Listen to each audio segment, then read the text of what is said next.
En aquel entonces, las principales preocupaciones de Caifás eran asegurar su dominio y mantener la paz pública. Estaba convencido de que la muerte de Jesús era necesaria. ¿Sabías que fue Caifás, el sumo sacerdote, quien orquestó la condena de Jesús? Él desempeñó un papel crucial en la persecución y ejecución de Jesucristo, cuya muerte es la piedra angular del cristianismo. Posteriormente, perturbado por rumores sobre la resurrección de Cristo, Caifás tuvo una visión reveladora con el Mesías resucitado. Esta visión transformó su vida, llenando al sumo sacerdote de remordimiento. Pero, ¿qué vio en esa visión que lo transformó tanto? ¿Qué oyó?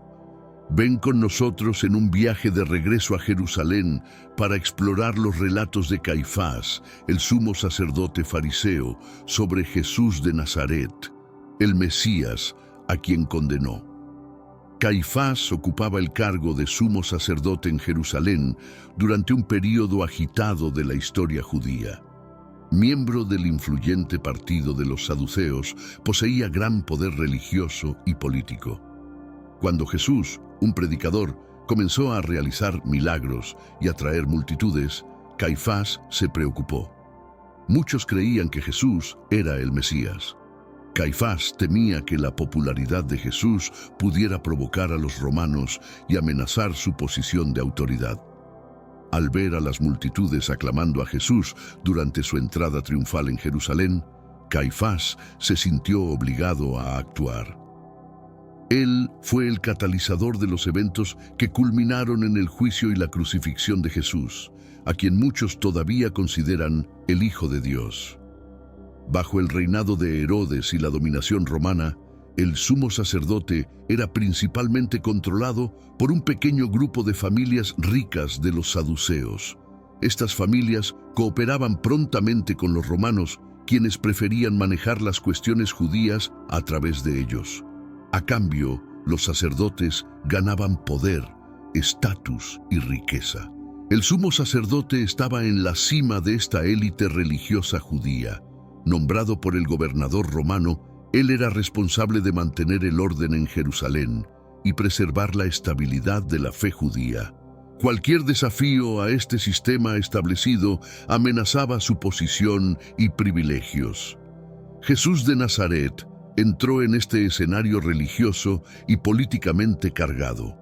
Él era un predicador que hablaba sobre la inminencia del reino de Dios y atrajo a un gran número de seguidores entre los judíos comunes. Sus enseñanzas perturbaban a las autoridades. Sin embargo, cuando Jesús llegó a Jerusalén para la Pascua y fue recibido con aplausos entusiastas de los peregrinos que creían que él era el Mesías largamente esperado, el sumo sacerdote Caifás tomó nota. Apresuradamente, Caifás convocó a los miembros del Consejo Gubernamental Judío, el Sanedrín, a su palacio. Esta historia recuerda pasajes bíblicos importantes como Mateo 26, 3-4, donde los principales sacerdotes se reunieron para conspirar contra Jesús, y Juan 11, 49-53, donde Caifás profetiza que Jesús debía morir por el pueblo. Discutían entre sí sobre qué hacer con este hombre que realizaba numerosos milagros y atraía cada vez más seguidores. Estaban preocupados de que, si Jesús continuaba ganando adeptos, los romanos podrían verlo como una amenaza a su autoridad. Tal situación podría poner en riesgo no solo sus posiciones de poder, sino también sus propias vidas. La seguridad de toda la comunidad judía estaba en peligro. Ante la creciente alarma, el sumo sacerdote Caifás intervino, reprendiéndolos por no percibir la gravedad de la situación. Argumentaba que era preferible la muerte de un hombre a que toda la nación fuera destruida. Aunque afirmaba estar preocupado por el pueblo judío, Caifás, en realidad, solo estaba preocupado por sí mismo. Declaró sin rodeos que Jesús debía ser asesinado de inmediato. Con estas palabras, el influyente líder religioso desencadenó una cadena de eventos que llevarían al juicio y ejecución de Jesucristo. Mal sabía él que, de esto, surgiría el cristianismo, y en algunos siglos la persecución romana transformaría el cristianismo en la religión oficial del mismo imperio que intentaba apaciguar. Caifás caminaba inquieto de un lado a otro en sus opulentas cámaras en el templo de Jerusalén. Como sumo sacerdote del Sanedrín judío, sentía el peso del liderazgo sobre sus hombros. Podía sentir el tumulto de las calles bajo sus ventanas. Voces enfurecidas resonaban, pies corrían de un lado a otro. La ciudad estaba alborotada por el predicador de Nazaret llamado Jesús. Mientras algunos lo veían como el Mesías tan esperado, otros lo consideraban una amenaza que podría desestabilizar el orden social. Caifás temía que las provocaciones de Jesús atrajeran la ira de Roma sobre Jerusalén. Justo el día anterior, Caifás había sido convocado para explicar sus acciones contra el llamado Rey de los Judíos ante Poncio Pilato. Saliendo de su ensueño, Caifás recordaba cuando había conocido por primera vez al hijo del carpintero de Galilea, hace 3 años. Había ido al lago de Galilea para escuchar a Jesús predicar y había quedado impresionado por la sabiduría del joven. Sin embargo, también había percibido el potencial peligroso de sus palabras. Cuando Jesús curó a los enfermos y a los poseídos frente a sus ojos, Caifás se preguntó si realmente podría ser el Mesías. Al regresar a Jerusalén, Caifás inició una investigación secreta sobre él y pronto surgieron problemas. Numerosos testimonios de seguidores y detractores indicaban que Jesús desafiaba los sagrados costumbres judíos. Se asociaba con pecadores, como recaudadores de impuestos y prostitutas. No observaba el sábado y parecía despreciar las leyes de pureza ritual. Este escenario refleja eventos descritos en Juan 11, 49 a 53, donde Caifás sostiene que es mejor que un hombre muera por el pueblo, y en Mateo 26, 59 a 68, que narra el proceso de Jesús ante el Sanedrín.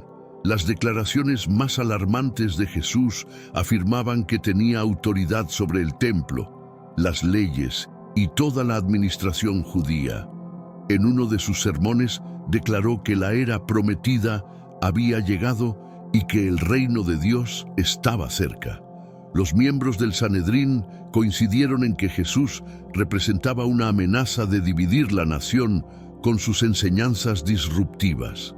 Al descubrir que Jesús había expulsado a los cambistas del recinto del templo, Caifás sintió que no podía tolerar más esas acciones. Tras la detención de Jesús en Getsemaní por los guardias, Caifás estaba determinado a interrogarlo. Sentado en su trono desgastado en el tribunal, observaba al prisionero con una expresión de profundo análisis.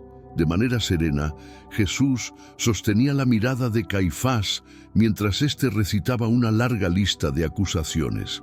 El sumo sacerdote presionaba por explicaciones sobre las acciones consideradas subversivas y preguntaba si Jesús, en caso de ser absuelto por el consejo, abandonaría sus actos. Con la cabeza erguida y determinación, Jesús afirmó que continuaría con sus actividades. Tras una breve consulta con los guardias del templo, Caifás, aunque reacio, emitió la sentencia de muerte por crucifixión. Racionalizaba que eliminar esa perturbación era necesario para mantener el orden y la seguridad de la nación judía. Que la responsabilidad por su sangre recaiga sobre nosotros y nuestros hijos, reflexionaba interiormente. Con el corazón pesado, Caifás se consternó al recibir la noticia de que el prisionero ya había sido ejecutado por los romanos. Rápidamente envió un mensaje urgente a Poncio Pilatos, argumentando que el proceso judicial de Jesús había sido precipitado y que debería haber sido sometido primero al Tribunal Supremo judío. Sospechando que Pilatos había acelerado el juicio por temor o mala intención, Caifás ahora se veía obligado a justificar esa decisión apresurada y errónea ante el gobernador romano. Emocionado, Caifás secaba las lágrimas y ajustaba la pulsera de esmeraldas en su muñeca. Acompañado por sus sirvientes, se dirigía al palacio de Pilatos para ser interrogado. Mientras atravesaba las calles concurridas, Caifás reflexionaba sobre su responsabilidad de proteger a su pueblo de posibles represalias romanas. Apenas podía imaginar que el simple carpintero de Galilea, a quien había condenado, pronto transformaría el mundo de manera irreversible. La implicación de Caifás en la muerte del Mesías sería recordada por generaciones. Historias increíbles circulaban sobre un hombre llamado Jesús, que demostraba poderes sobrehumanos. ¿Será que realmente había curado a los enfermos y dominado las fuerzas de la naturaleza? Vamos a verificar estos relatos. El hacedor de milagros de Nazaret era el centro de atención. «Es Jesús de Nazaret. ¡Swing!», exclamó alguien, y el clamor se extendió por la ciudad agitada en una tarde caliente de miércoles. Bajo el sol abrasador, una multitud cada vez mayor se reunía, todos ansiosos por ver al hombre que supuestamente tenía el poder de curar enfermedades e incluso de resucitar a los muertos. Atravesando la multitud, llegaron Pedro y Juan, dos pescadores que estaban entre los primeros seguidores del profeta milagroso conocido como Jesús. Habían sido testigos de milagros impresionantes y querían compartir sus experiencias sobrenaturales con todos. La voz potente de Pedro resonó llamando: «Reúnanse. Buenas personas, hemos sido testigos de signos y maravillas en las manos de este profeta que desafían cualquier explicación humana». Murmuros se extendían entre la población mientras Pedro comenzaba a narrar sobre la tempestad feroz en el mar de Galilea. Describía un momento de calma que fue interrumpido abruptamente cuando vientos violentos surgieron de la nada.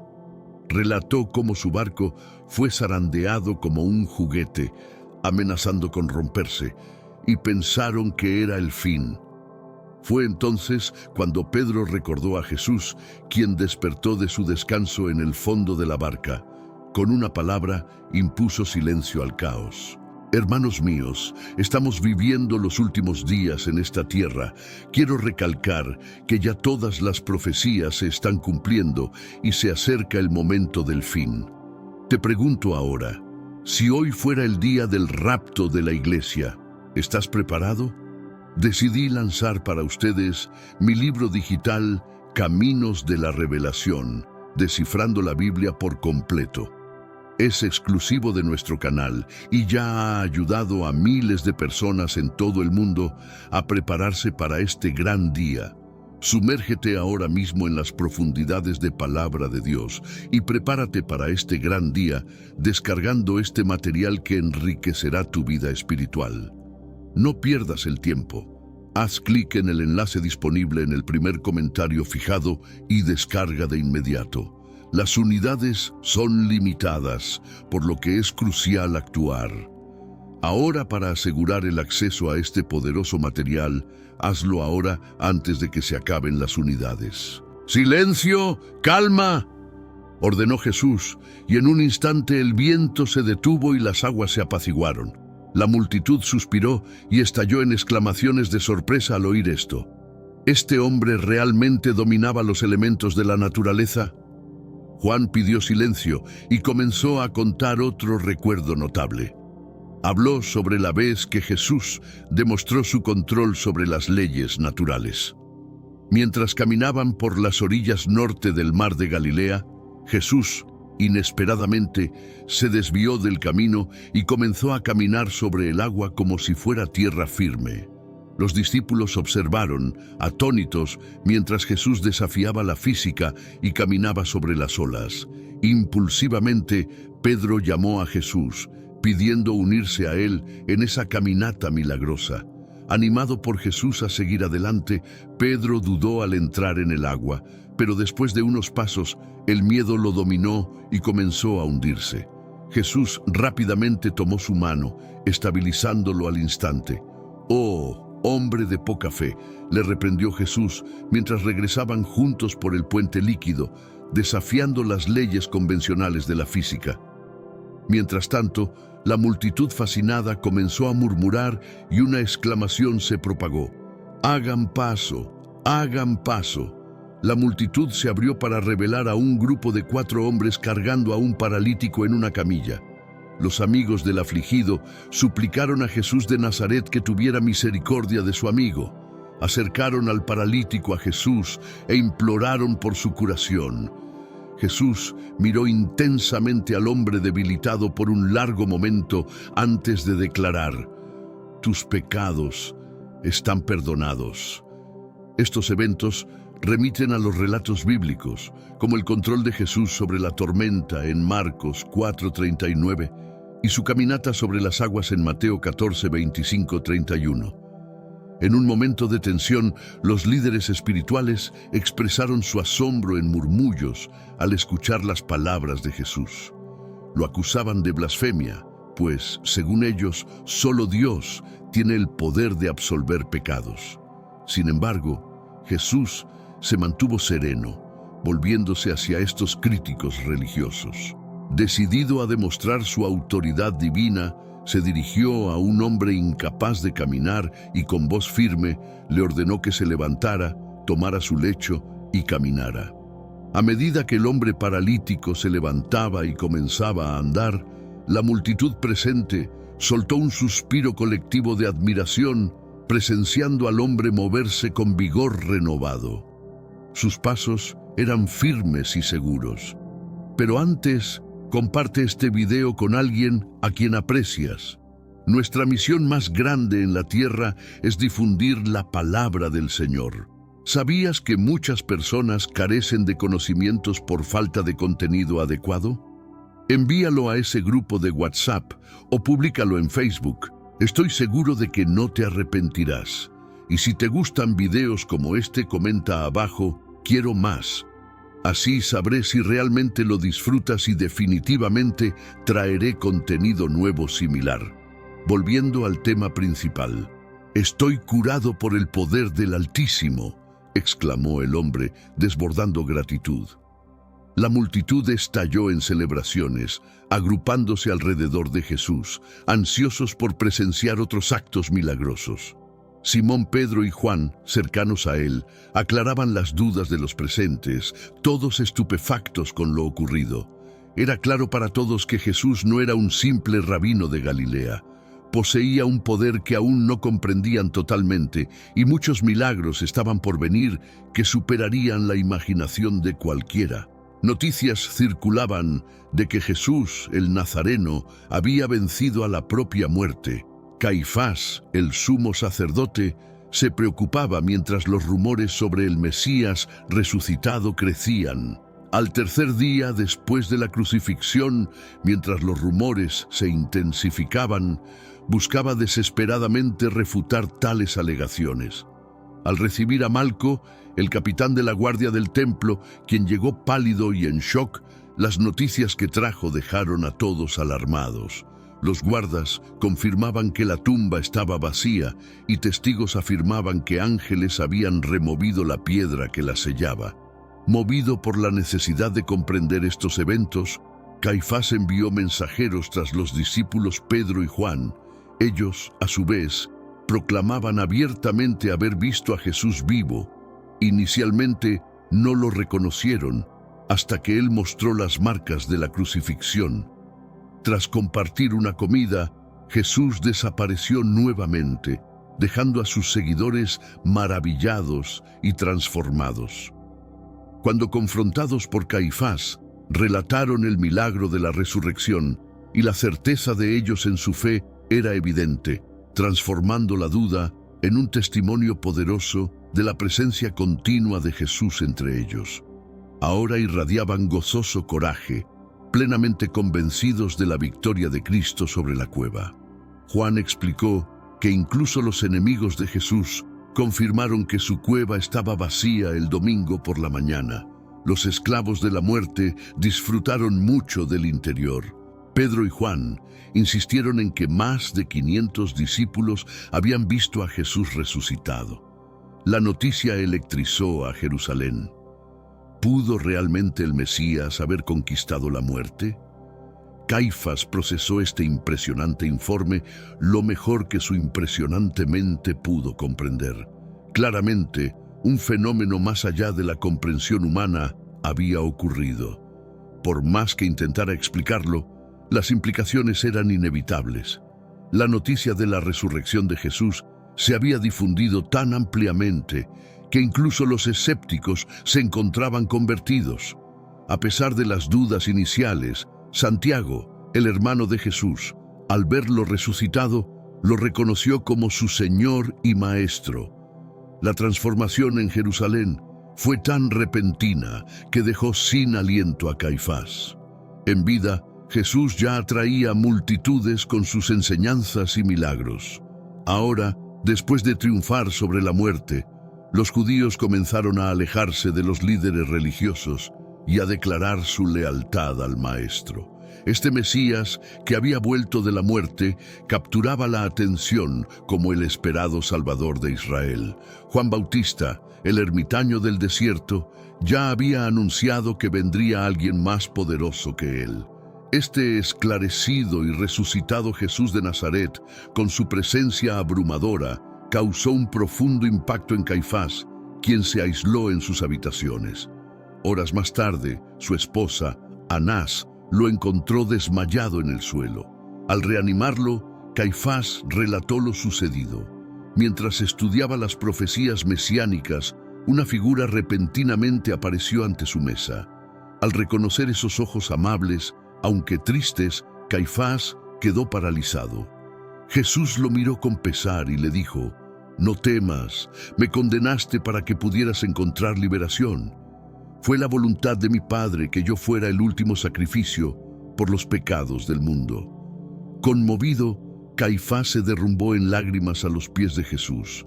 Tras ser auxiliado por Anás, Caifás vio que Jesús había desaparecido, aunque la puerta seguía abierta desde dentro. Convencido en su corazón, Caifás aceptó que las historias extraordinarias eran verdaderas. Jesús había resucitado, según lo prometido, el Mesías anunciado por las Escrituras. El Mesías también perdonó a su verdugo. En las semanas siguientes, Jesús resucitado se apareció a muchos, disipando cualquier duda. Finalmente, los atónitos discípulos de Cristo comprendieron que Dios había establecido a Jesús como Señor de toda la creación, a través de su victoria sobre el pecado y la muerte. El Mesías resucitado había vencido a los mayores enemigos de la humanidad y ahora las almas perdidas podrían ser salvadas. Antes de ascender a los cielos, Jesús reunió a sus seguidores en el Monte de los Olivos. Los 11 discípulos fieles oraron a su amado Maestro por última vez mientras Él los comisionaba diciendo: «Toda autoridad me ha sido dada por mi Padre en los cielos. Id, por tanto, y haced discípulos de todas las naciones, bautizándolos y enseñándoles a obedecer, y ciertamente estaré con vosotros hasta el fin de los tiempos». Pedro y Juan, antes vacilantes, se convirtieron en discípulos fervorosos, compartiendo testimonios personales de que Jesús no era solo un hombre, sino el divino Mesías anunciado. Los invitamos a seguir los relatos emocionantes de testigos impresionados. Esa tarde, una multitud curiosa que buscaba a Jesús se dispersaba por el centro del pueblo cuando un guardia del templo se acercó a 2 discípulos pescadores, Pedro y Juan. Estos fieles seguidores eran reconocidos por su cercanía con el polémico predicador de Nazaret. «¿Cómo conociste a Jesús?», preguntó el guardia, curioso, ya que había oído hablar de la sabiduría inusual de Jesús y deseaba saber más a través de aquellos que lo conocían de cerca.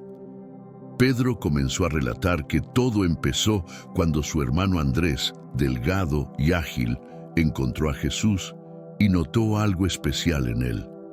Andrés corrió a decirle a Pedro que habían encontrado al Mesías. Aunque inicialmente escéptico, Pedro decidió encontrarse con Jesús personalmente.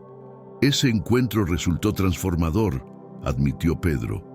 Notó la bondad y la pureza del espíritu que emanaba de Jesús, lo cual lo tocó profundamente. Cuando Jesús les prometió que aprenderían a pescar hombres, Pedro sintió un llamado divino irresistible. Juan añadió, diciendo que él también fue inmediatamente cautivado por Jesús después de un encuentro inicial emocionante. El amor y el cuidado genuinos que Jesús demostraba atraían a las multitudes de manera casi mágica, incluyéndolo a él mismo. Pero Pedro explicó que, mientras la mayoría solo observaba el ministerio público de Jesús, lleno de enseñanzas y milagros como discípulos, ellos tenían un acceso personal e íntimo al Maestro. Al observar a Jesús orar o recitar versículos de la Escritura que parecía saber de memoria, los discípulos sentían una conexión mística entre Jesús, Dios y las antiguas Escrituras sagradas. Pedro entonces enfatizó que el comportamiento impecable de Jesús era una prueba de su origen celestial. Nunca impaciente, irritado, orgulloso o injusto, Jesús manifestaba solo gracia y verdad, a pesar de las constantes adversidades.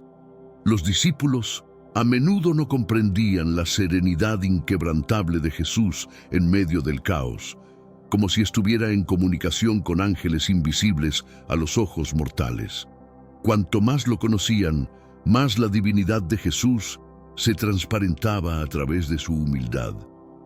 Juan, ansioso, añadió que aunque parecía un hombre común, en momentos desprevenidos, el aire alrededor de Cristo parecía vibrar con una santidad palpable. Su presencia simplemente trascendía las normas humanas. Pedro recordó una escena impactante en su memoria donde vio a Jesús luminoso y translúcido conversando con Moisés y Elías. Los discípulos no entendían cómo Jesús podía invocar a los santos fallecidos, pero no quedaba duda del fenómeno sobrenatural. Una voz clara proclamó: «Este es mi Hijo amado, escúchenlo». Viviendo momentos íntimos como este, todos los discípulos se dieron cuenta de que Jesús no era solo un profeta. Sus palabras poseían poder creativo. La naturaleza y los espíritus se sometían a sus órdenes, evidenciando que sus instrucciones venían de lo alto. Jesús tenía una percepción aguda de las personas y podía entender las situaciones incluso desde la distancia. En verdad, Él era el Mesías esperado, proveniente directamente de la presencia de Dios. Juan, con admiración, declaraba que solo podía haber una explicación para la sabiduría, milagros, pureza moral y manifestaciones de divinidad de Jesús. El guardia del templo, al escuchar este impactante testimonio, reflexionaba profundamente. Si estos hombres, antes escépticos, ahora proclamaban la verdad, ¿quién era este Jesús? ¿Un agitador? ¿Un loco? ¿Un mito en formación? ¿O increíblemente Dios encarnado? ¿El poseedor de las llaves que abren las puertas de la muerte? ¿El Mesías? Mientras el guardia se alejaba confundido, Pedro y Juan intercambiaban sonrisas resignadas, que los críticos se burlaran. Ellos habían apostado todo por el hombre de Galilea, que demostró ser el Redentor divino al resucitar después de una ejecución terrible. Jesús era exactamente quien decía ser: la resurrección y la vida, el Rey de los judíos y Señor de todos. El sumo sacerdote Caifás ordenó la crucifixión de Jesús. Ahora, atormentado por los rumores de la resurrección de Cristo, Caifás se encuentra con el Mesías resucitado en una visión que cambia la historia. Veamos qué sucede. Caifás despertó de repente, respirando pesadamente, sus sábanas empapadas en sudor. Había estado atormentado por pesadillas desde que ordenó la crucifixión de Jesús de Nazaret hace 3 días. Los rumores de que Jesús estaba vivo de nuevo solo intensificaban su agonía interna. A la luz tenue de su habitación, Caifás recordaba los recientes eventos en Jerusalén. Cuando Jesús fue capturado en el jardín de Getsemaní, los guardias de Caifás lo maltrataron, burlándose y golpeándolo. Testigos falsos torcieron las palabras de Jesús para acusarlo de blasfemia ante Caifás. Caifás exigió: ¿eres el Mesías, el Hijo de Dios? Jesús, aunque exhausto, respondió afirmativamente: sí, lo soy, y me verás viniendo en las nubes del cielo con poder. Enojado por tal afirmación, Caifás rasgó sus vestiduras y lo condenó a muerte por igualarse a Dios. Después de que el consejo judío estuviera de acuerdo, Caifás entregó a Jesús a Poncio Pilato, instruyéndole que crucificara al rey de los judíos. En los días siguientes, Caifás sintió una oscuridad crecer en su espíritu mientras escuchaba reportes como el del cielo oscureciéndose al mediodía cuando Jesús estaba en la cruz. El velo del templo se rasgó cuando Jesús falleció y contra todas las expectativas, Él emergió vivo de la tumba. ¿Habría Caifás evaluado mal a este profeta milagroso? Como sumo sacerdote, era su deber verificar a los candidatos mesiánicos. Sin embargo, Caifás se dejó cegar por la política y los celos, no viendo la verdad que Jesús encarnaba. Ahora, en noches de insomnio, sentía un remordimiento aplastante por haber ejecutado al Mesías tan esperado. Lavándose la cara para intentar calmarse, Caifás fue a su estudio para examinar las profecías hebreas importantes. Sin embargo, las escrituras no aliviaban su conciencia perturbada. «Me condenaste para que pudiera ser libre», dijo una voz detrás de él. Caifás levantó la vista sorprendido. Allí estaba Jesús de Nazaret, frente a su escritorio, envuelto en una suave luz.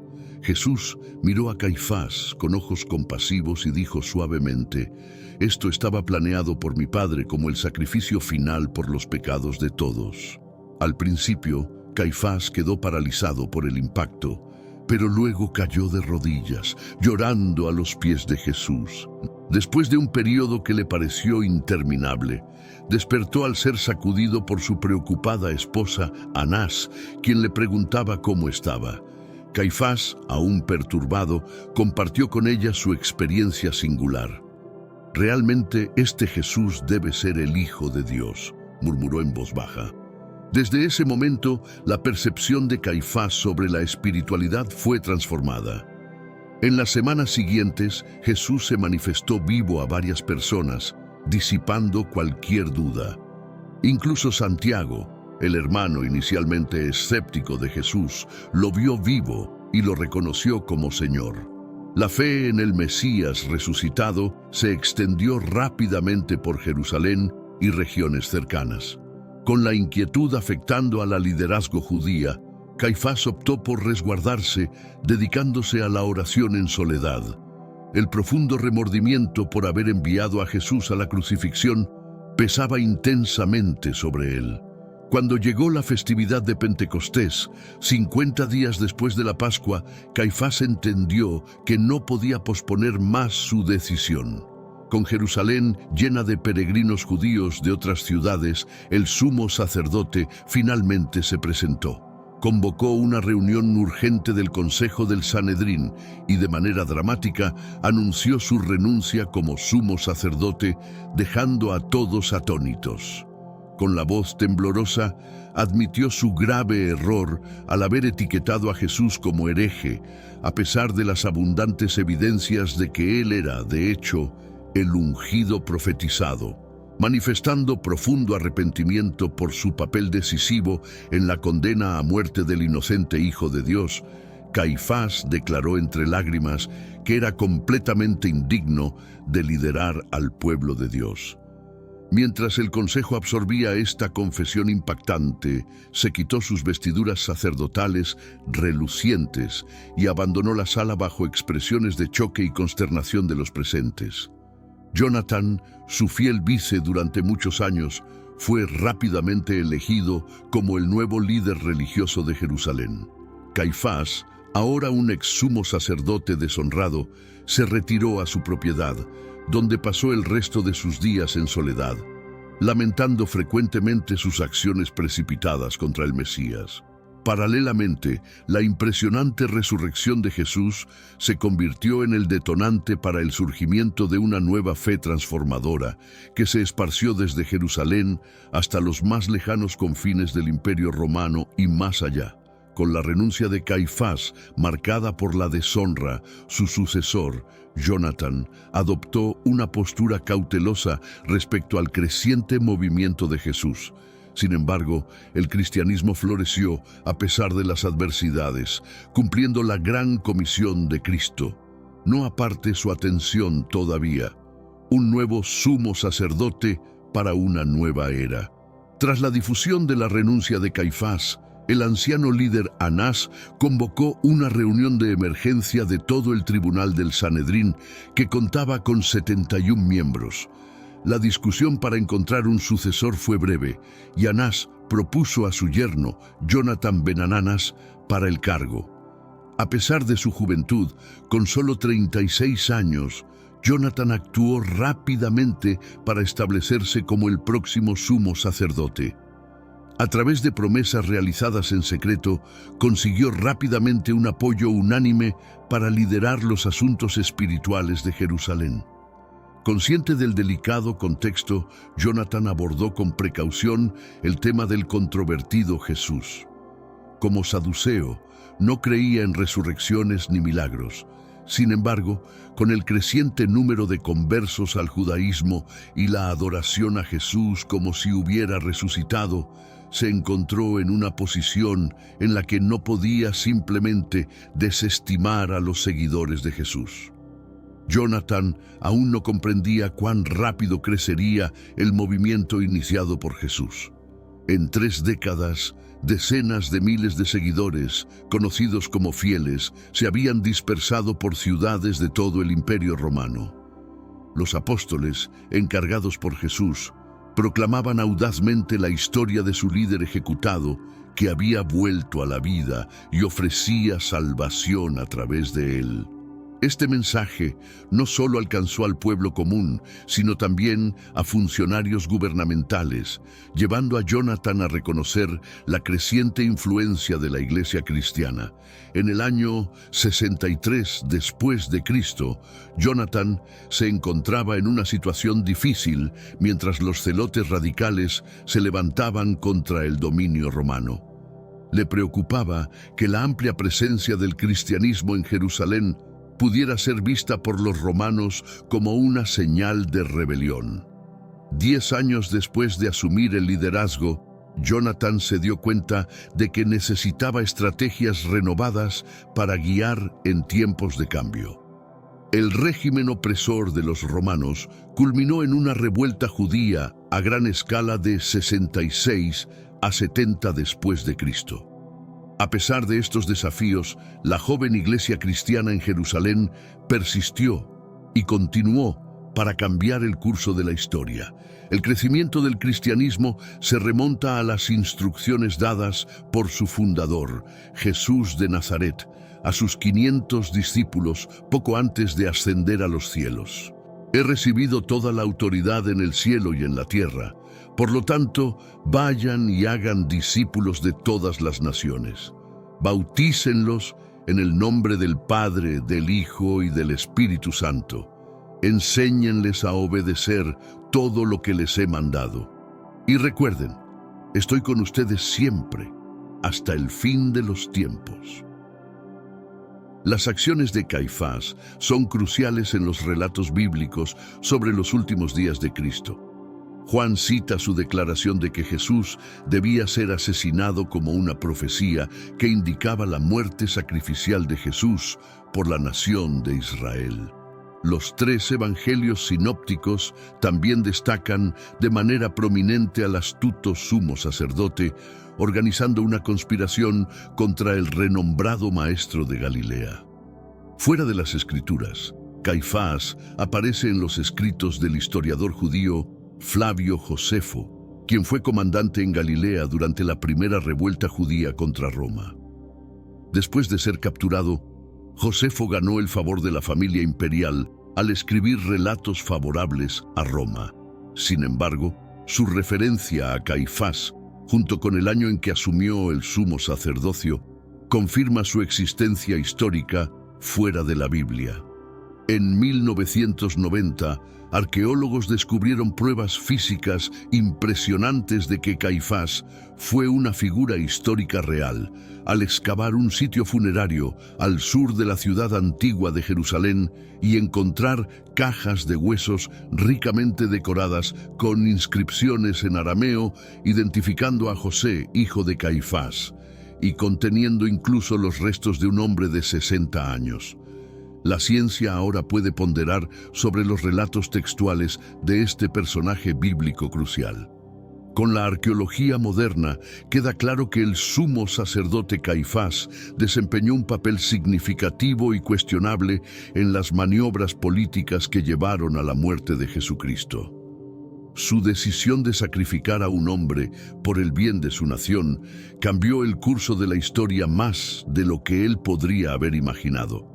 Dale like a este video y suscríbete para más contenido emocionante. También deja tus sugerencias de películas en los comentarios abajo. ¿Cómo comenzó la conspiración que llevaría a Jesús a su destino final en la cruz? La historia se remonta a una Jerusalén bajo tensión, donde el poder y la fe se entrelazaban en un delicado equilibrio. Anás y Caifás, figuras imponentes en este escenario, se posicionaron en el centro de una trama que cambiaría el curso de la historia. Eran tiempos de gran agitación religiosa y política. Los líderes religiosos, custodios de la tradición y la ley, veían en Jesús una amenaza a su autoridad y al status quo.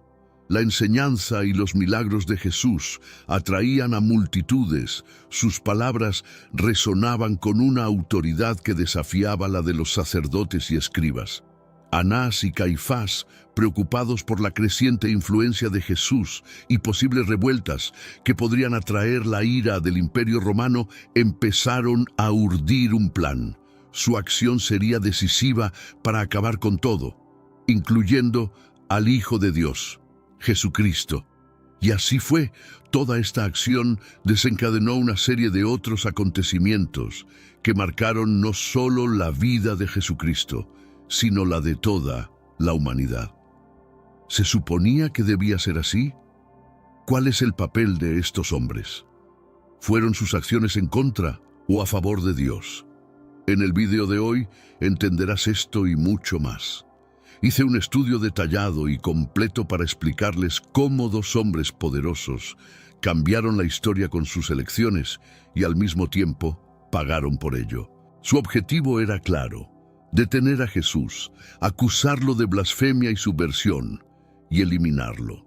La maquinación se desarrollaba en sombras mientras la ciudad seguía su rutina, ajena al drama que se gestaba. ¿Quiénes eran estos hombres que jugaron un papel crucial en la condena de Jesús? Comparte este video con la mayor cantidad de personas posible.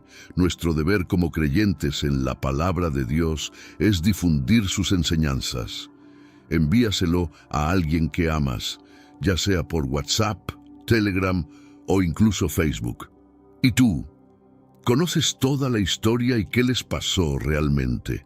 Anás, el ex sumo sacerdote, y su yerno Caifás, el sumo sacerdote en funciones, eran figuras de autoridad indiscutible en la sociedad judía.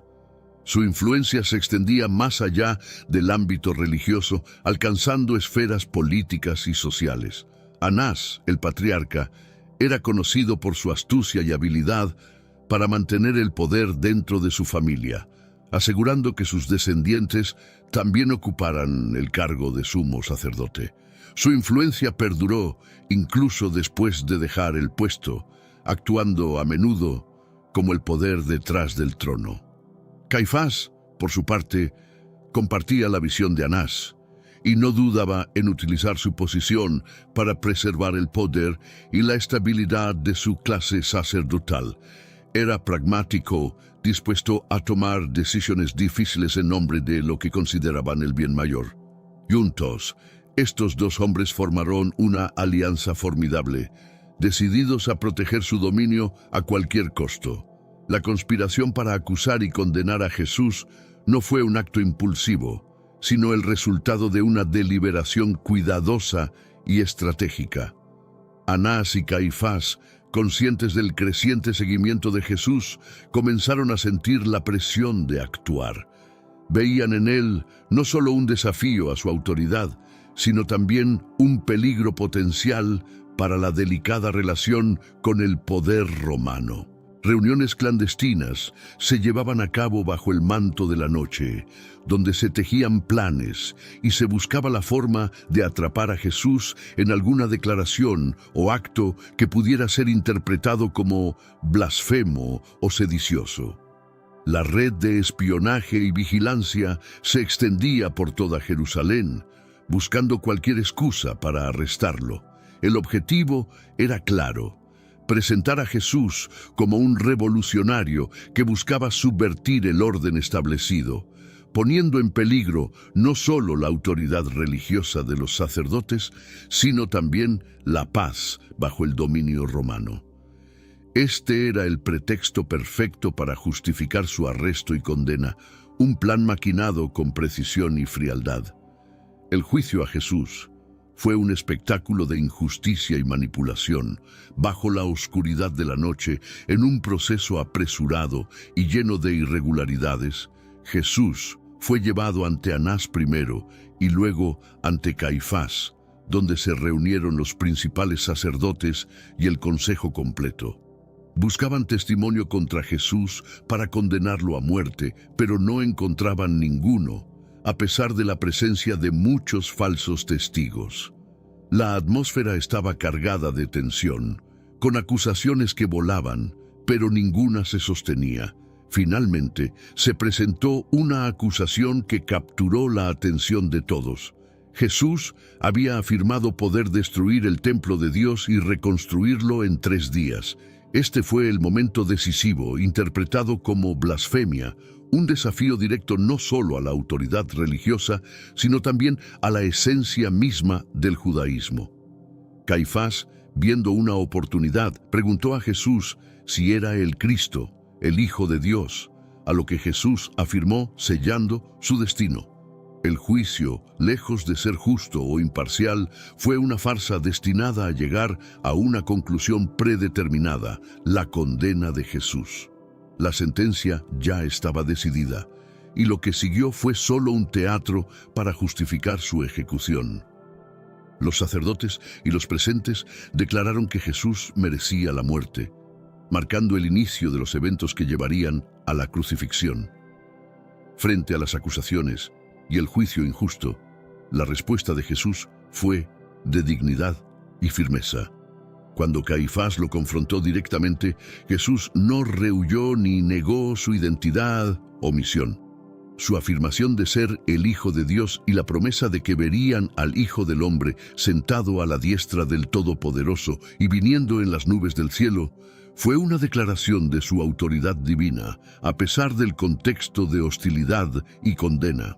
Esta respuesta no solo fue vista como blasfemia por los presentes, sino que también reforzó la determinación de sus acusadores de llevarlo a la muerte.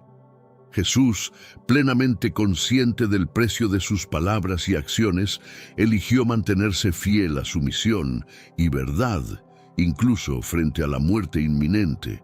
Su coraje y fe inquebrantables en este momento crítico resaltan su carácter y propósito divino.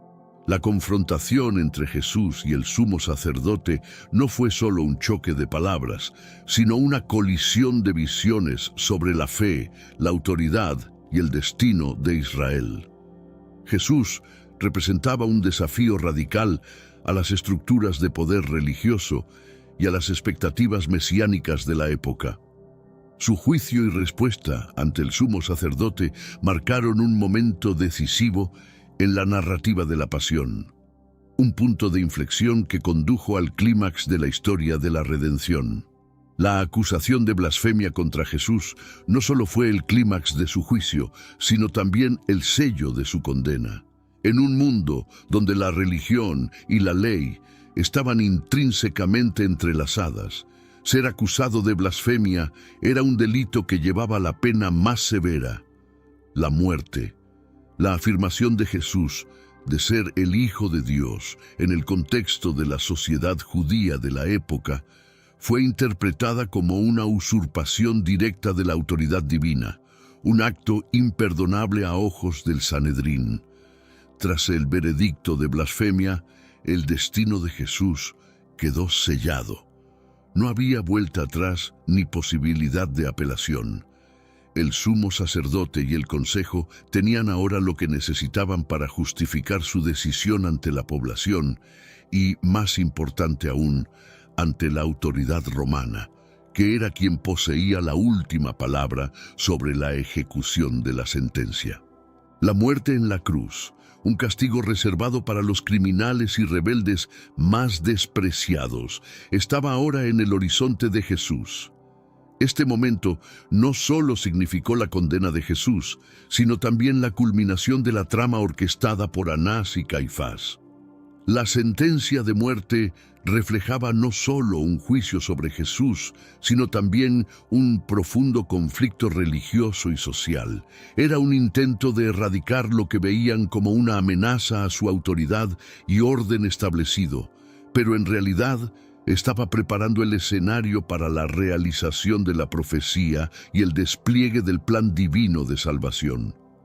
Anás y Caifás ocupan un lugar notorio en la historia bíblica, no solo como adversarios de Jesús, sino también como ejemplos de cómo el poder y la autoridad pueden ser mal utilizados.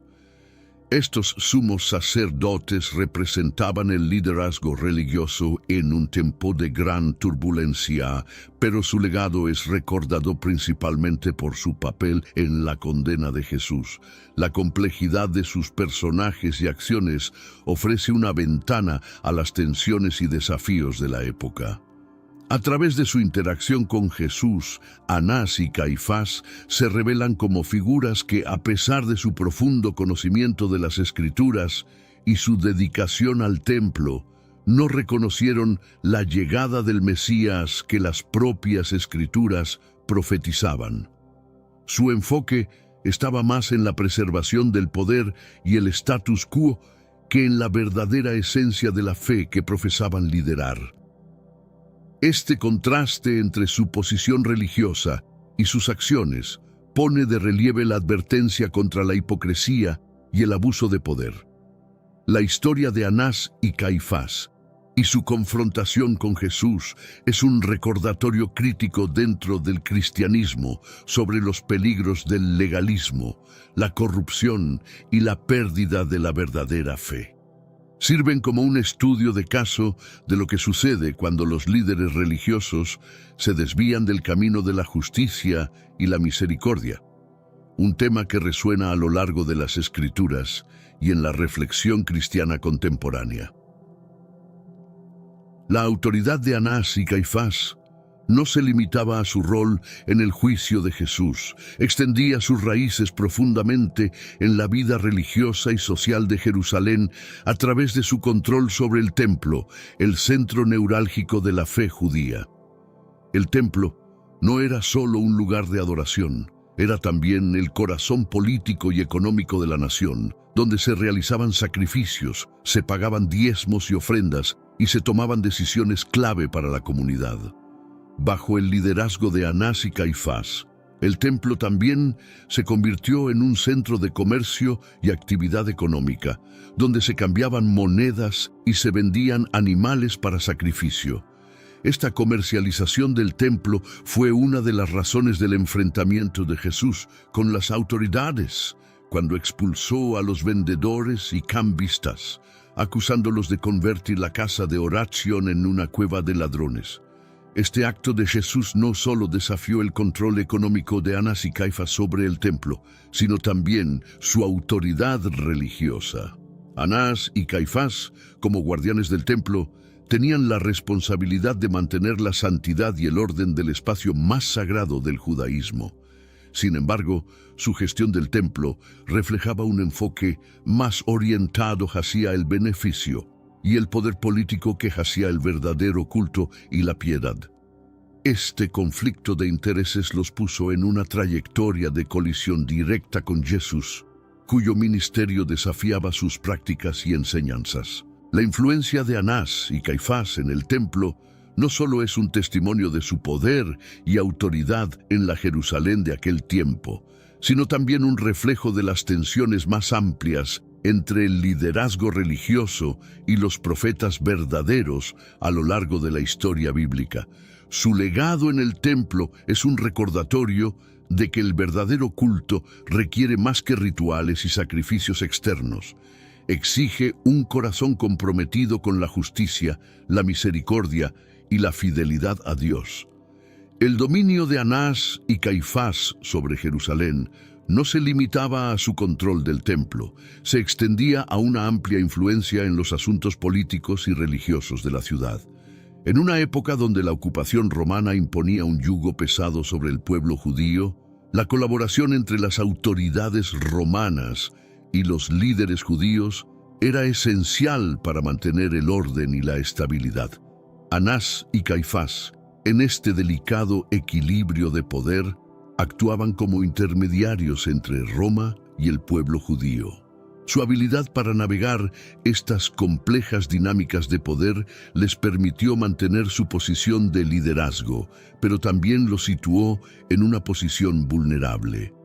Su cooperación con los romanos era vista por muchos dentro de la comunidad judía como una traición a la fe y la nación.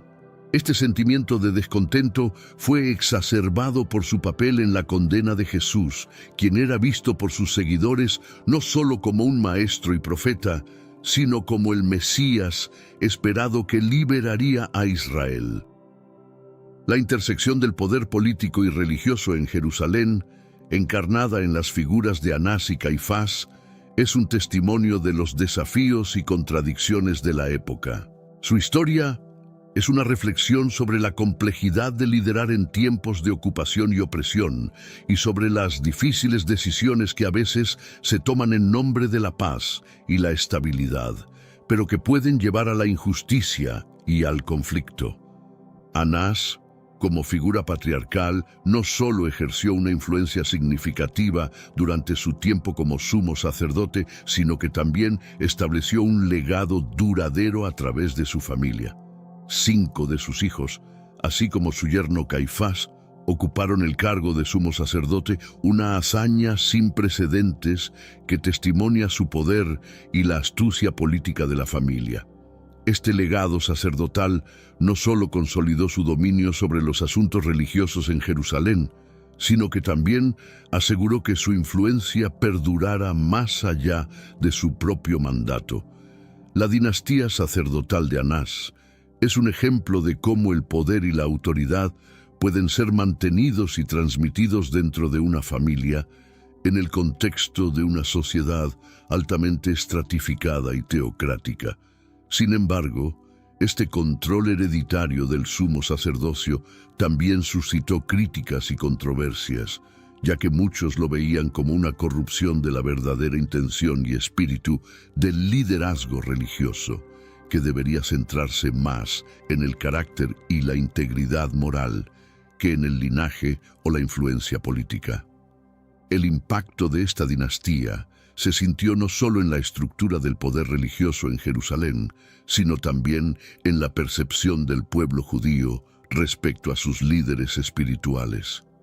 A medida que el poder se concentraba en manos de unos pocos, la distancia entre los líderes religiosos y las necesidades espirituales reales de la comunidad parecía ampliarse, lo que eventualmente contribuyó a tensiones y descontentos.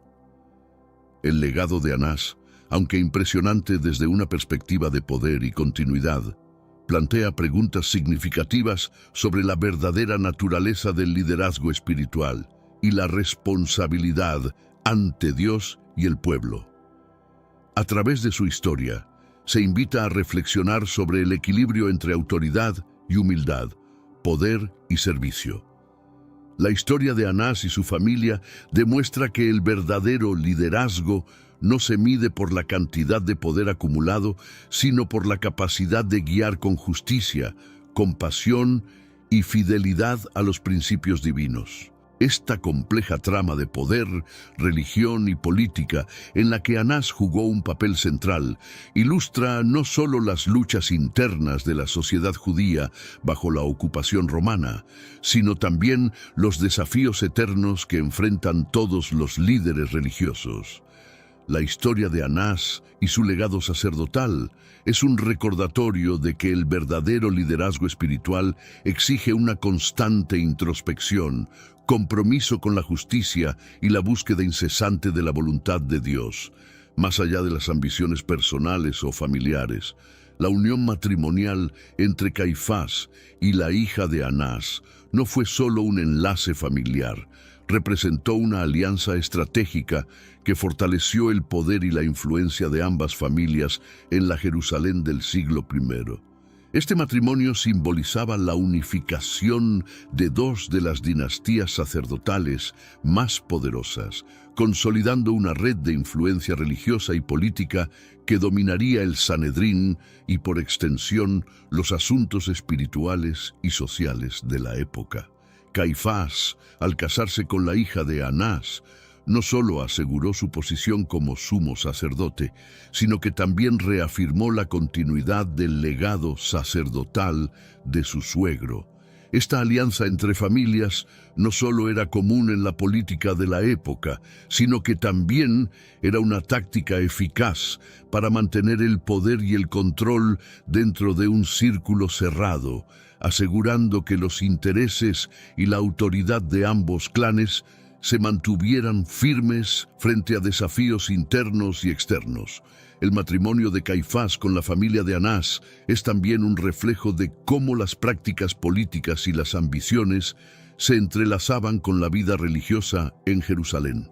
Este entrelazamiento de poder religioso y político a través de lazos matrimoniales subraya la compleja dinámica de poder que Jesús enfrentó durante su ministerio. A través de esta unión, Anás y Caifás no solo fortalecieron su posición en la sociedad judía, sino que también se aseguraron de que cualquier desafío a su autoridad pudiera ser enfrentado con una frente unida.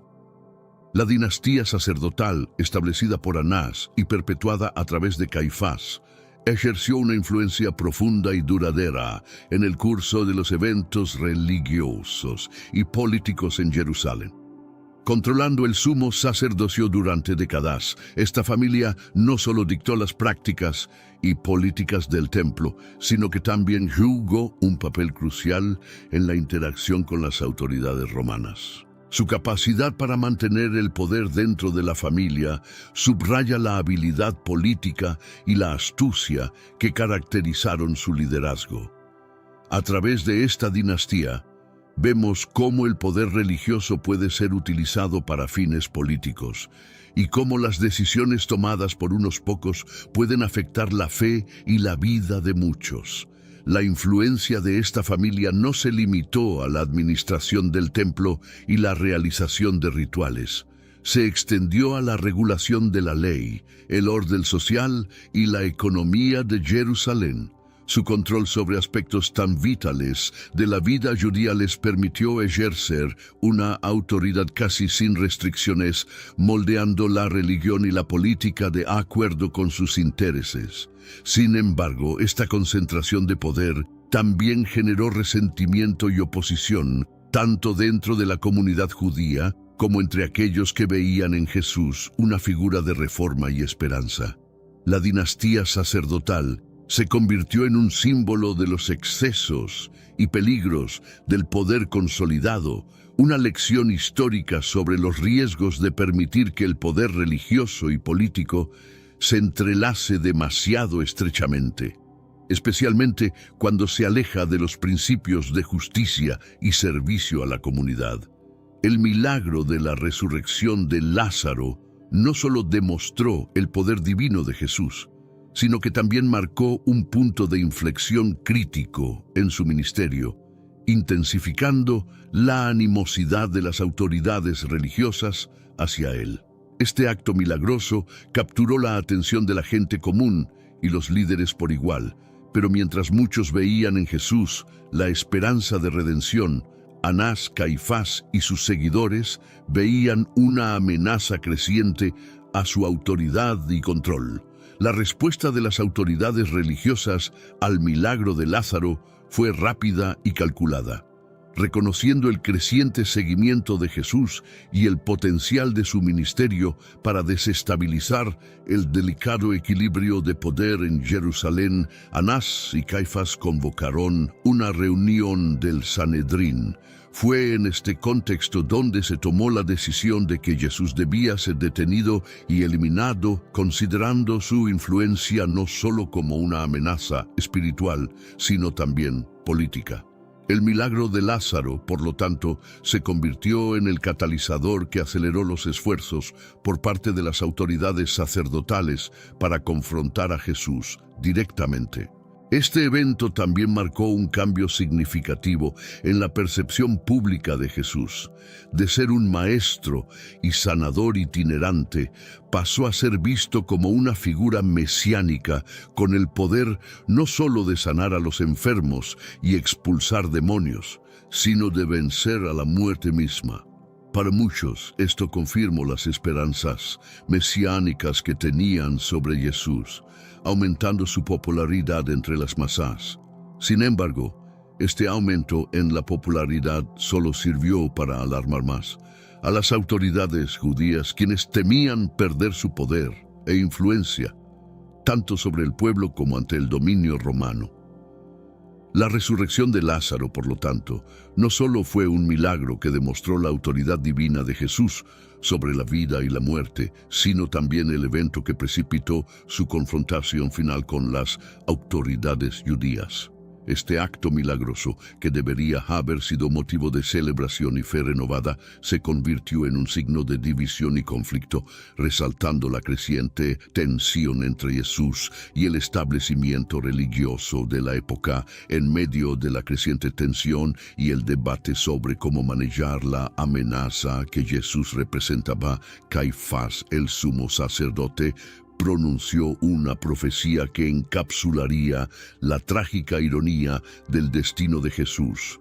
En una reunión del Sanedrín, Caifás argumentó que era mejor que un hombre muriera por el pueblo, que no que toda la nación pereciera, aunque sus palabras fueron pronunciadas con una intención pragmática y política, pretendiendo justificar la condena de Jesús para preservar el status quo y evitar la ira romana. Su declaración llevaba una verdad profunda y espiritual que él mismo no comprendía. La profecía de Caifás, aunque motivada por el deseo de mantener el poder y el orden, se alineó inadvertidamente con el propósito divino de la misión de Jesús. Jesús no solo moriría por el pueblo de Israel, sino por toda la humanidad, ofreciendo su vida como sacrificio por los pecados del mundo. En este sentido, las palabras de Caifás reflejaron el plan redentor de Dios, a pesar de las intenciones maliciosas detrás de ellas. Este episodio revela la complejidad de los eventos que llevaron a la crucifixión de Jesús. Incluso aquellos que se opusieron a él y buscaron su muerte sin saberlo, contribuyeron al cumplimiento de su misión redentora. La profecía de Caifás destaca cómo, en el gran esquema de la historia de la salvación, los planes humanos pueden ser utilizados por Dios para avanzar su propósito divino. La muerte de Jesús, aunque orquestada por figuras como Anás y Caifás bajo motivaciones terrenales, se convirtió en el medio a través del cual se ofreció la salvación a toda la humanidad. La misión y las enseñanzas de Jesús representaron un desafío directo a las estructuras de poder religioso y social de su tiempo. A través de parábolas y acciones simbólicas, Jesús cuestionó las interpretaciones rígidas de la ley, enfatizando en cambio la justicia, la misericordia y la humildad. Su mensaje de amor y perdón, junto con su trato hacia los marginados y pecadores, contrastaba fuertemente con el legalismo y el elitismo de los líderes religiosos, incluidos los fariseos y los saduceos.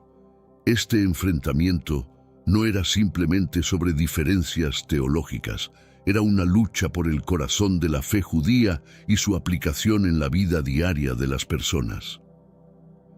Jesús criticó abiertamente la hipocresía y la corrupción que había visto en el liderazgo religioso, especialmente en su trato del templo como un mercado.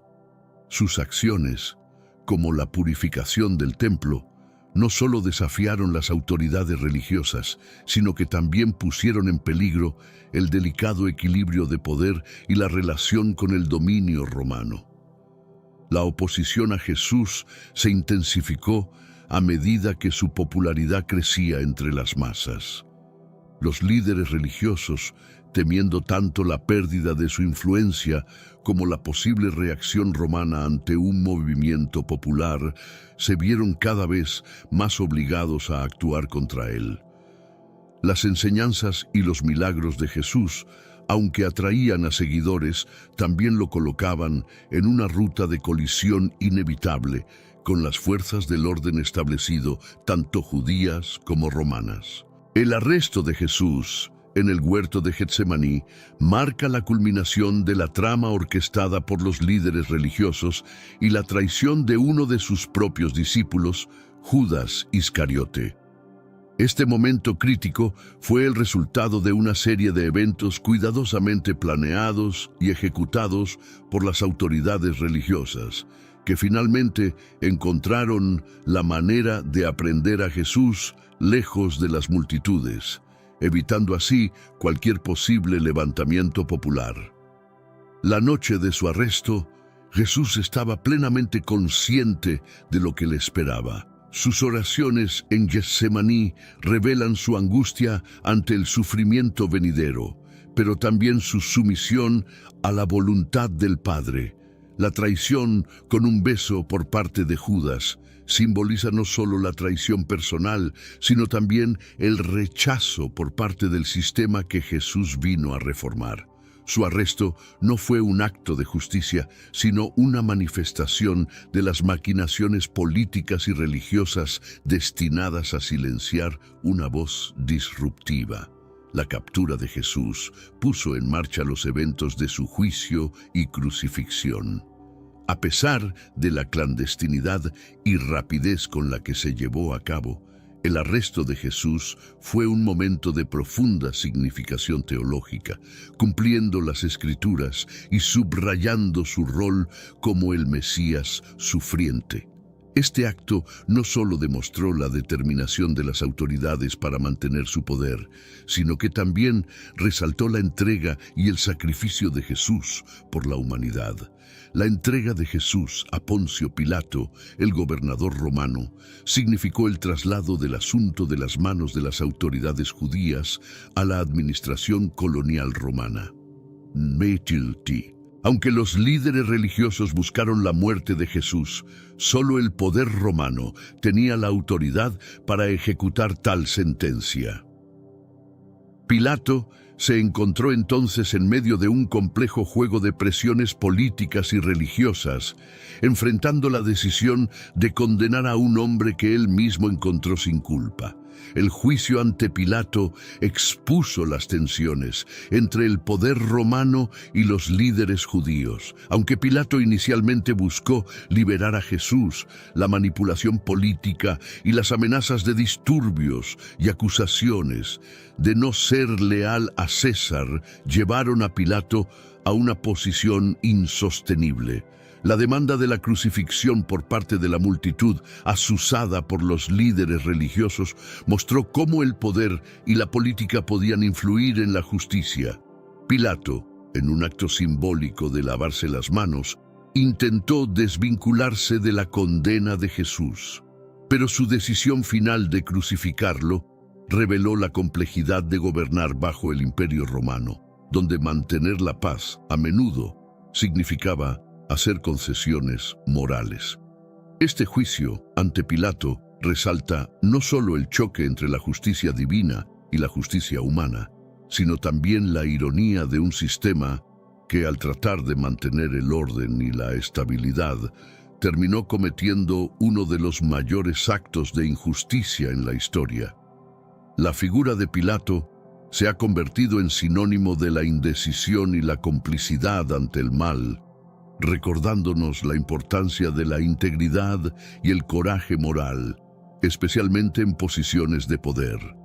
La involucración de Pilato en la historia de la pasión de Jesús ilustra el entrelazado destino de las figuras históricas con los propósitos divinos. Aunque Pilato intentó evitar la responsabilidad por la muerte de Jesús, su papel en la crucifixión es un recordatorio sombrío de que las decisiones de líderes pueden tener consecuencias eternas, tanto para ellos mismos como para la humanidad.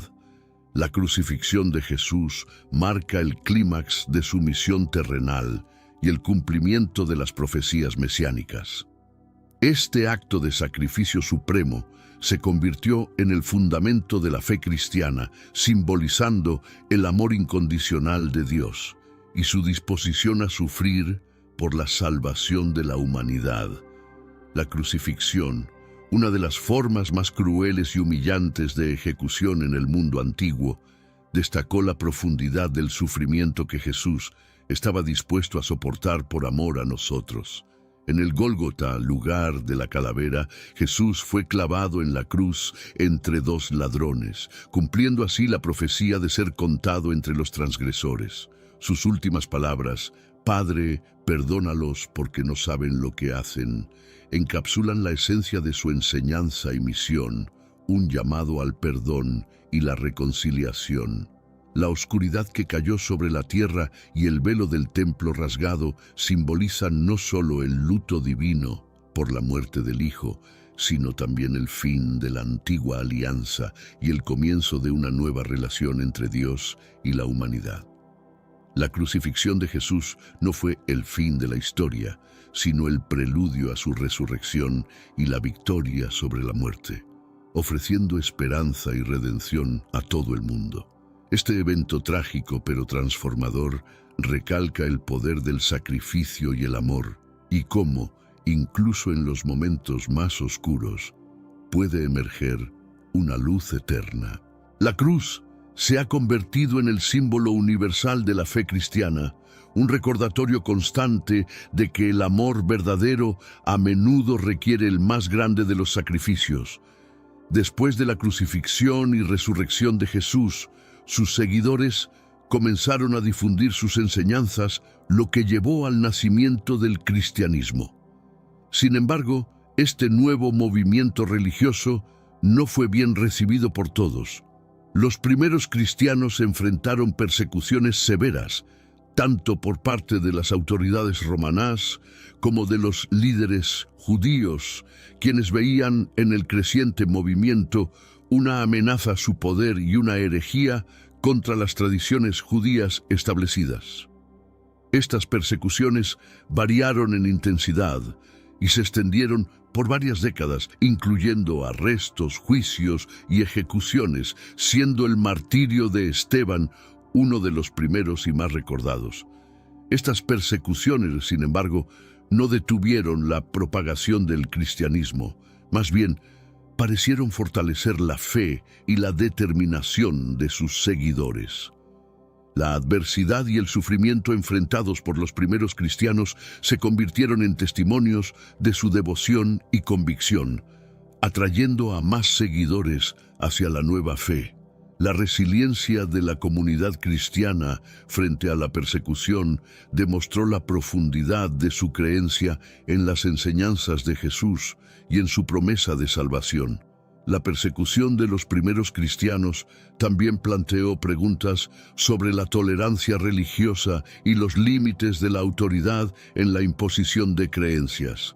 A través de su sufrimiento y su eventual crecimiento en número y influencia, los primeros cristianos desafiaron las normas sociales y religiosas de la época, allanando el camino para que el cristianismo se estableciera como una de las principales religiones del mundo. Su historia es un recordatorio del poder de la fe y el espíritu humano frente a la adversidad. El reinado de Caifás, como sumo sacerdote, llegó a su fin aproximadamente en el año 36 de Cristo, cuando fue destituido por Vitelio, el legado romano en Siria. Su caída del poder marcó el fin de una era significativa en la historia del liderazgo religioso judío, caracterizada por una estrecha colaboración con las autoridades romanas y una firme oposición a los movimientos que percibían como amenazas al status quo. La destitución de Caifás no solo fue un cambio de liderazgo en el sacerdocio, sino también un reflejo de los cambiantes intereses políticos romanos en Judea y las complejas dinámicas de poder entre Roma y los líderes judíos. La salida de Caifás del escenario político-religioso también significó el debilitamiento de la influencia de la familia de Anás, aunque sus miembros continuaron ocupando posiciones de poder en los años siguientes. La caída de Caifás evidenció la naturaleza precaria del poder y la influencia en una región gobernada por una potencia extranjera, donde los cambios en la administración romana podían tener implicaciones directas en la jerarquía religiosa local. El fin del reinado de Caifás también marcó un punto de inflexión en la historia del cristianismo primitivo. Aunque las persecuciones continuaron bajo otros líderes, el cambio en el liderazgo sacerdotal judío alteró el contexto en el que los primeros cristianos operaban. Sin Caifás, la dinámica entre los seguidores de Jesús y las autoridades judías experimentó cambios, reflejando el constante flujo de influencia y poder dentro de Judea y el Imperio Romano más amplio.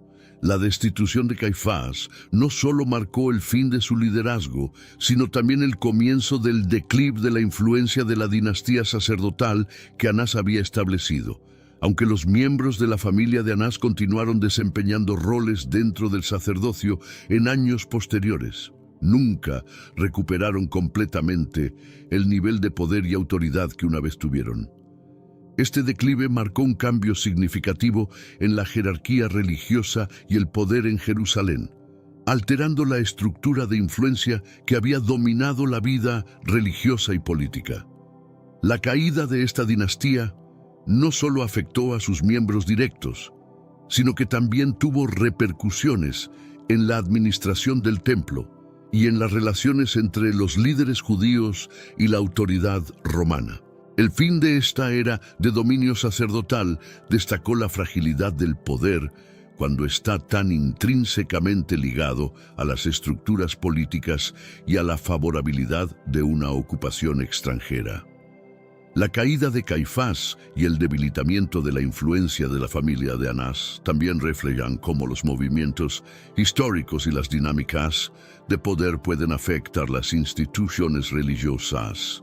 Aunque intentaron mantener su posición a través de la colaboración con los romanos y la represión de cualquier disidencia, finalmente no pudieron escapar de las realidades políticas de su tiempo.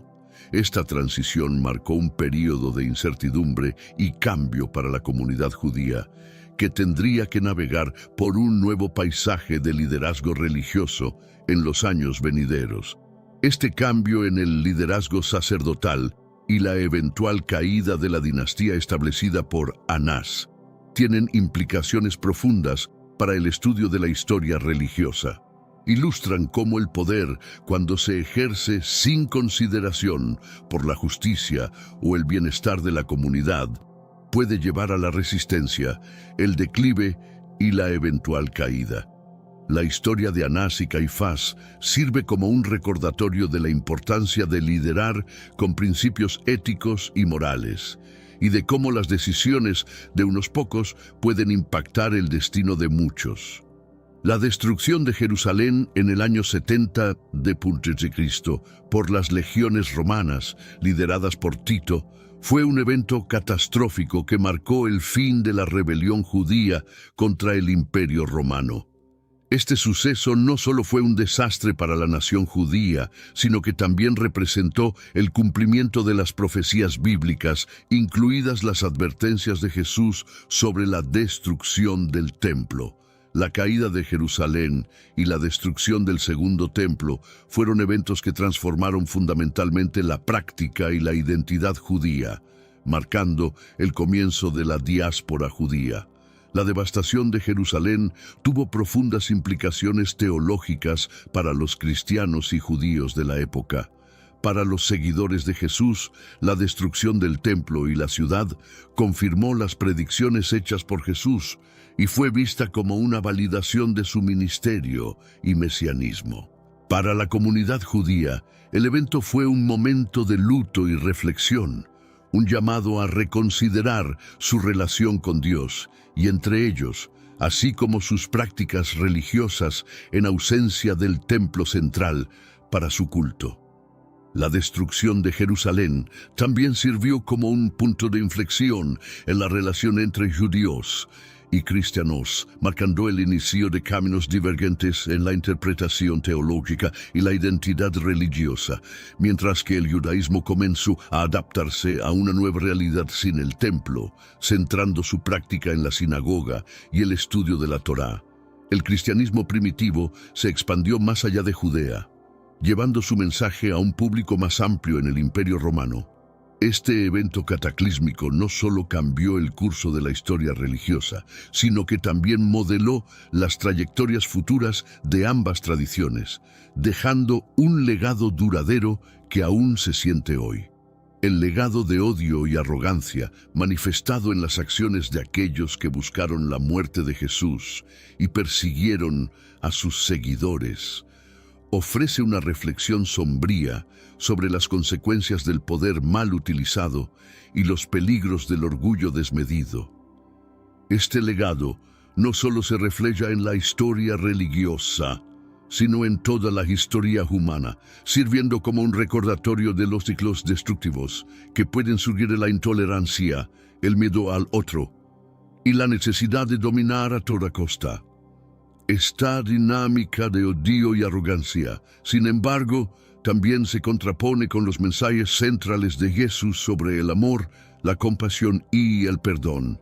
A través de su vida y enseñanzas, Jesús presentó un modelo radicalmente diferente de liderazgo y relación con el prójimo, uno que desafía constantemente a sus seguidores a mirar más allá de las divisiones y a reconocer la humanidad compartida en todos. Este legado, aunque oscurecido por los actos de aquellos que buscaron suprimir su mensaje, continúa inspirando a individuos y movimientos comprometidos con la justicia y la paz. El reconocimiento de este legado de odio y arrogancia es crucial no solo para comprender los eventos del pasado, sino también para abordar las divisiones y conflictos del presente. La historia de la persecución de Jesús y los primeros cristianos nos invita a reflexionar sobre nuestras propias actitudes y acciones, y sobre cómo podemos contribuir a un legado diferente, uno basado en el entendimiento mutuo, el respeto y sobre todo el amor incondicional que Jesús enseñó. Las palabras finales de Jesús en la cruz, «Padre, perdónalos, porque no saben lo que hacen», encapsulan la esencia de su mensaje y misión. Incluso en el momento de su mayor sufrimiento y abandono, Jesús eligió el perdón sobre la condena, ofreciendo compasión a aquellos que lo crucificaron. Esta declaración no es solo un acto de gracia divina, sino también una poderosa lección sobre la capacidad humana para el perdón, incluso en las circunstancias más dolorosas y traumáticas. Este mensaje de perdón es central para la fe cristiana, resaltando el poder transformador del amor y la misericordia. Al perdonar a sus ejecutores, Jesús demostró que el perdón es posible, incluso cuando parece inmerecido o imposible desde una perspectiva humana. Su ejemplo desafía a los creyentes y no creyentes por igual a reconsiderar las relaciones rotas y las heridas del pasado, y a buscar caminos hacia la reconciliación y la paz. La práctica del perdón, como la enseñó Jesús, no niega el dolor o la injusticia. Por el contrario, reconoce el sufrimiento y busca superarlo a través de un acto de voluntad que libera tanto al ofensor como al ofendido. Las palabras finales de Jesús nos invitan a todos a reflexionar sobre nuestras propias capacidades para el perdón y a esforzarnos por vivir de acuerdo con los principios de compasión y amor que Él encarnó. Esta narrativa, arraigada en eventos que han formado la base de innumerables debates teológicos y éticos, también nos invita a examinar el papel de la traición y el perdón dentro de nuestras propias experiencias personales. La traición, representada de manera tan visceral por Judas y en menor medida por Pedro, no se limita a las páginas de la historia antigua. Es una realidad con la que todos nos enfrentamos en algún momento de nuestras vidas.